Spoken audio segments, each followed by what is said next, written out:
Hello and welcome to the next episode of the Interlocking Loops Flosstube. I'm your host Angela. It's Sunday, January 9th, 2022.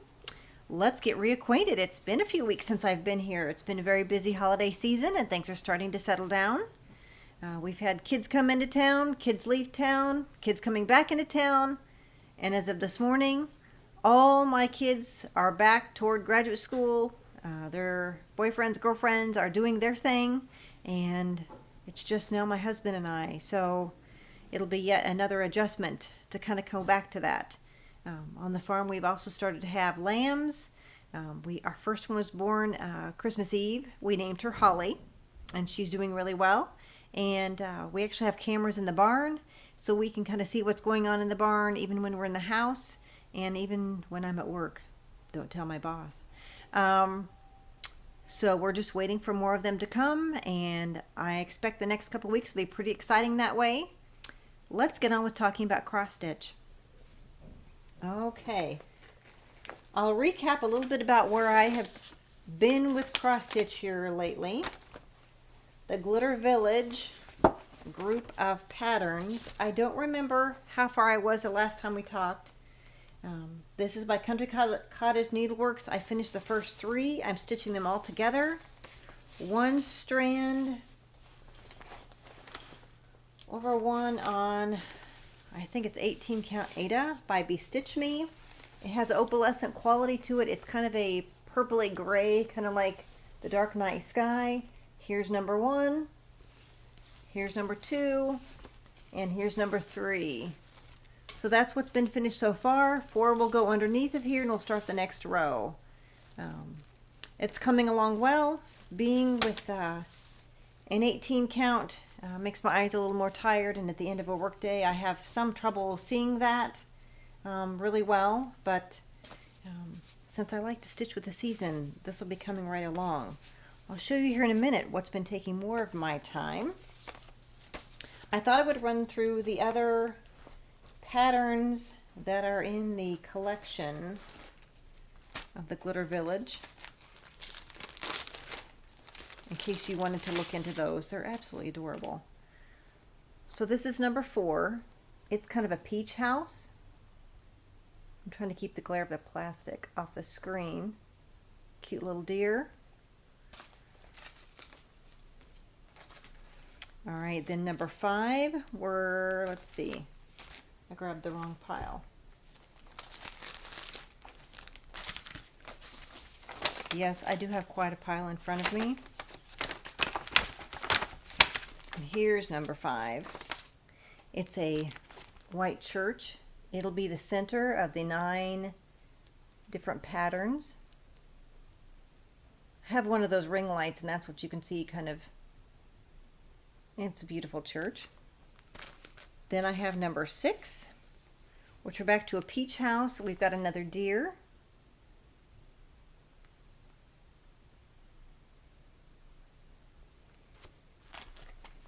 Then we have kind of an aqua house with a pink door is number 7.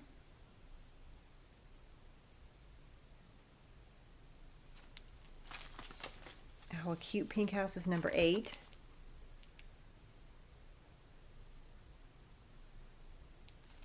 And then lastly, number 9, back to a blue house. I just love little houses. I love houses. I love barns. All those kind of things. I've got a few different pictures of Thomas Kincaid. He's got some beautiful houses.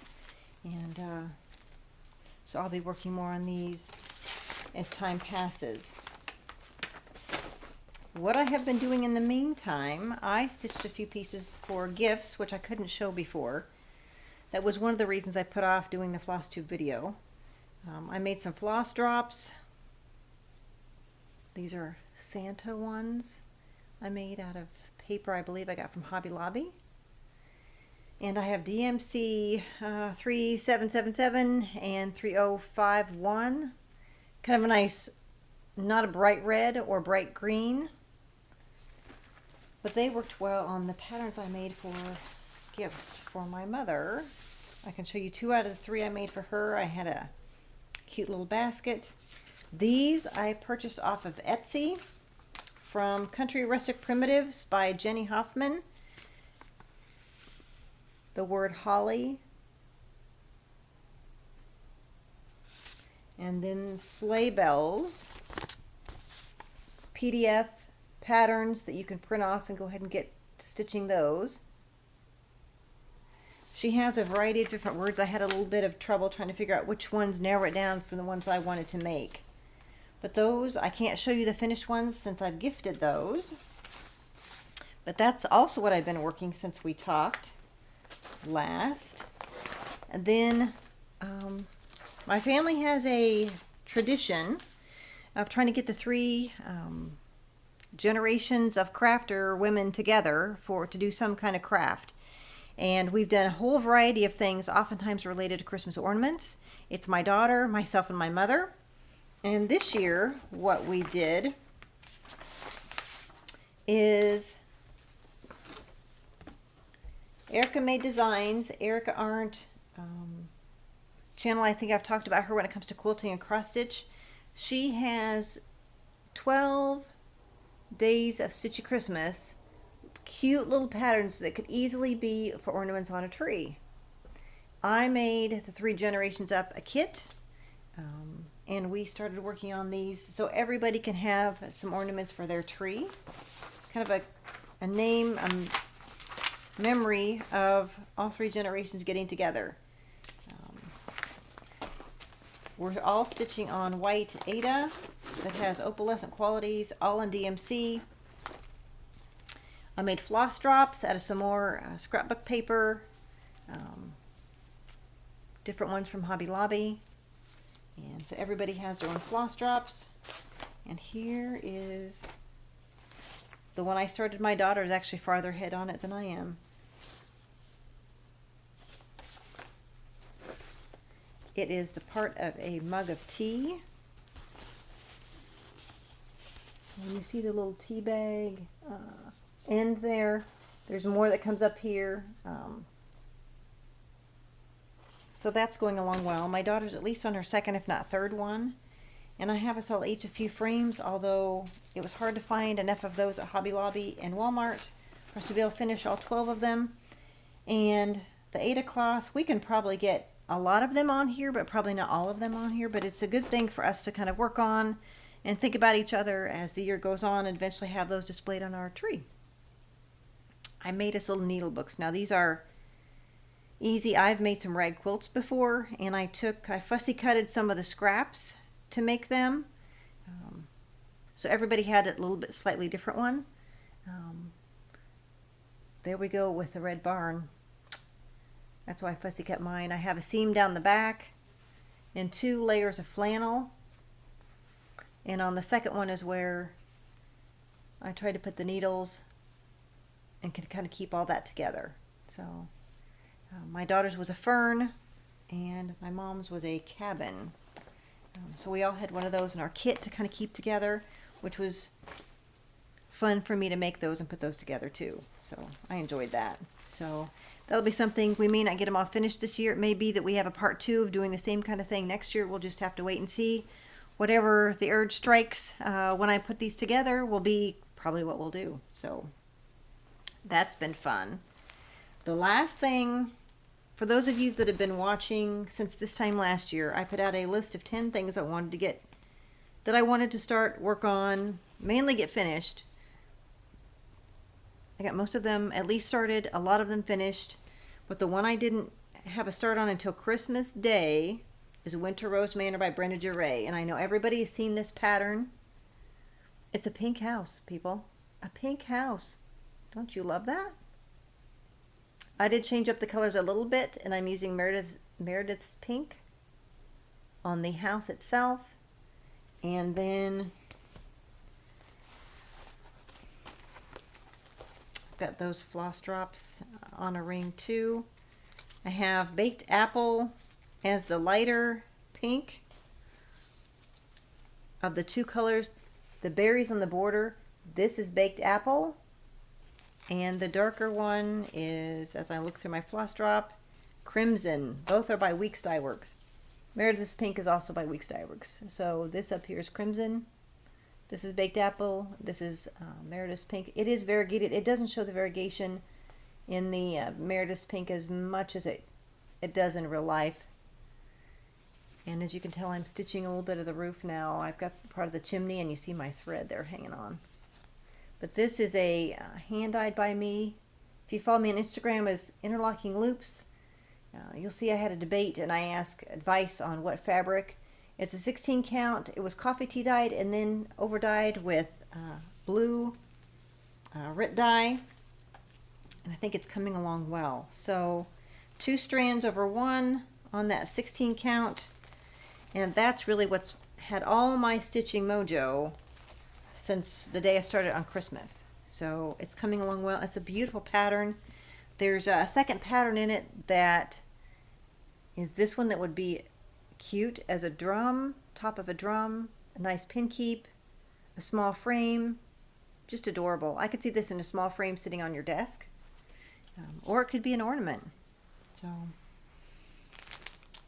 my mojo has been right there for the most part when it comes to cross stitch. So let's talk a little bit about other crafts.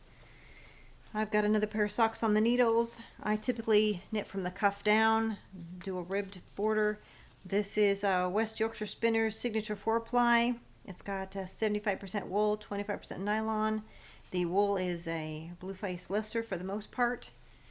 And I'm a DPN stitcher as well. So I start from the top down and have the 2x2 knit 2 purl 2 ribbing at the top.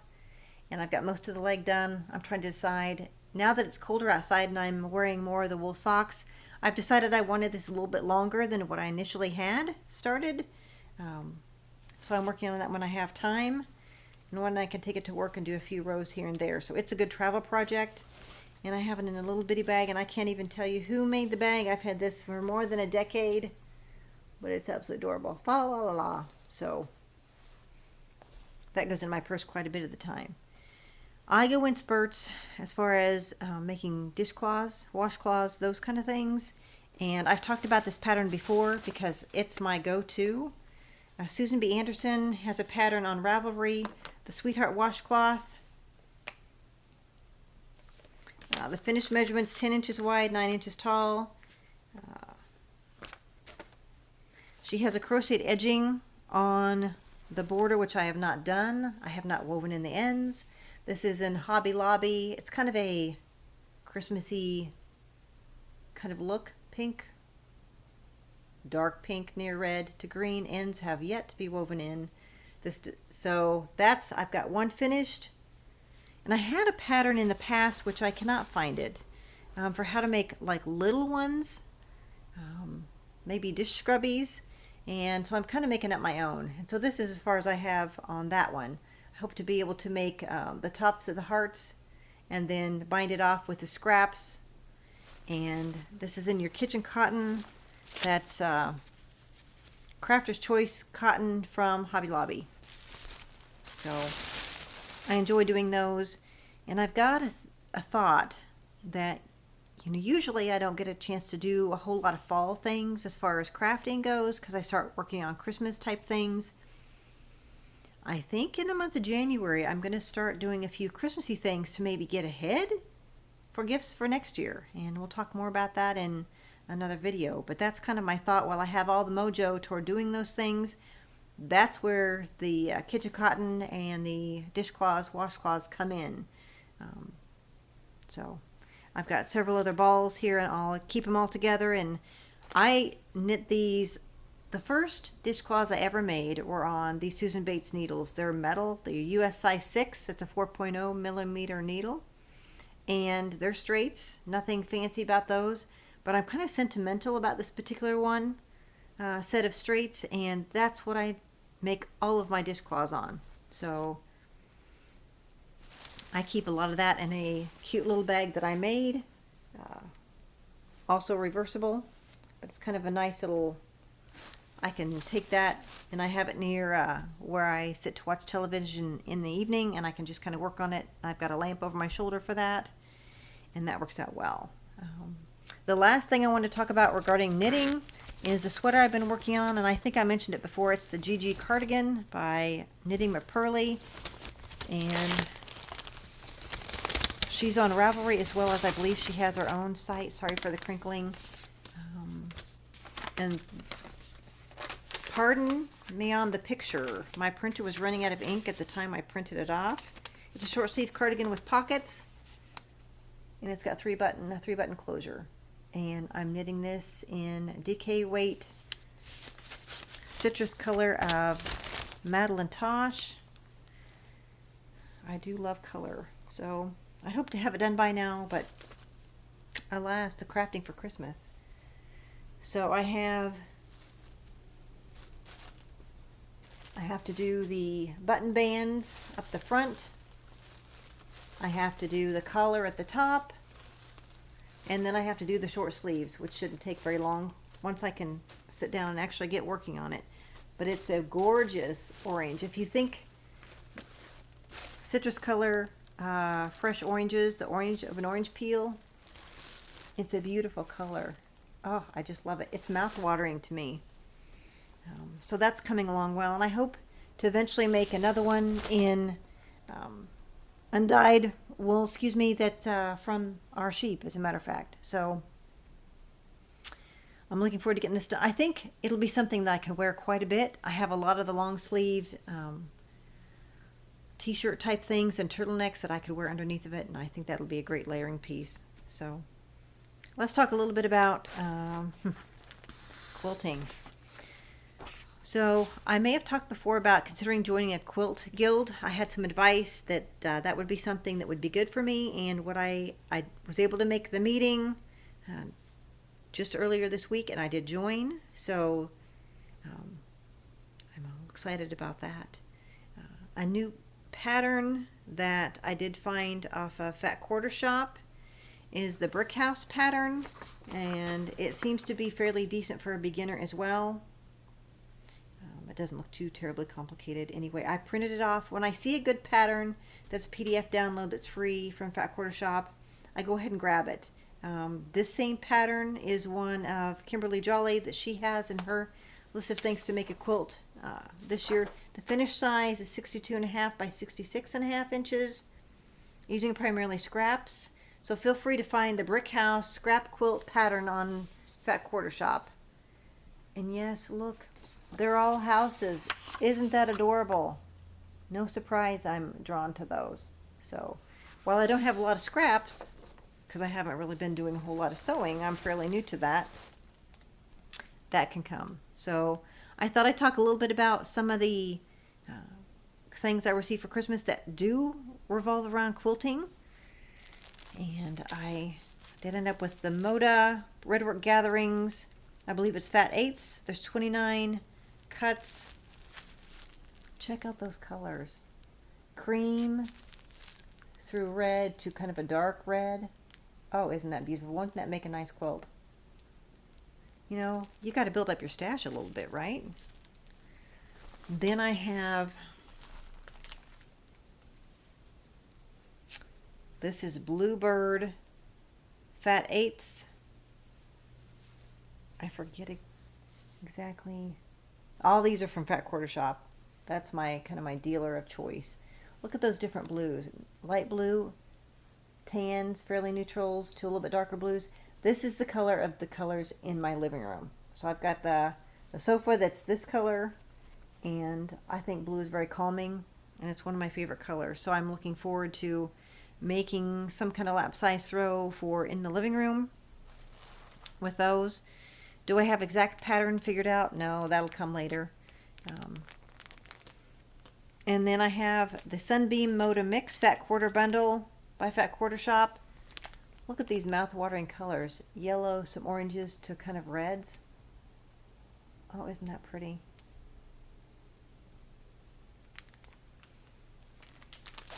And then I have two other Fat Quarter bundles. This is a Springtime Moda Mix. Yes, I like yellow too. Yellows to greens to blues.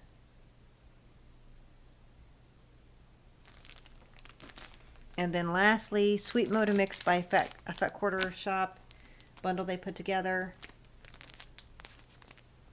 Pinks, grays, kind of more of a strawberry, not exactly red, but a dark pink. Oh, it's pretty. Pretty, pretty, pretty. The bottom one is a little bit more red, I think, than pink, than this one. But isn't that pretty? So this is how I'm going to start my grouping of things that eventually will be scraps, and eventually will be some simple quilts. So at the Quilt Guild meeting, the first one I went to, which would have been a few months ago, there were maybe 8 of us. When I was there, more people are getting out and getting together, and there were probably 20 of us there, and I was the only one that signed up that day. There's another new gal, I think she probably will be signing up, and they're starting a new beginner quilt series, having to do, I think, rail fence or something like that was the pattern, to make about a 12-inch block that you can make so many blocks to make a Linus quilt or a lap size quilt. And they expressed the importance of getting your 1/4-inch seams correct. So I need to try to measure that on the sewing machine. I intend on doing that. I have another sewing machine that I'm going to have dedicated to, I have sheep.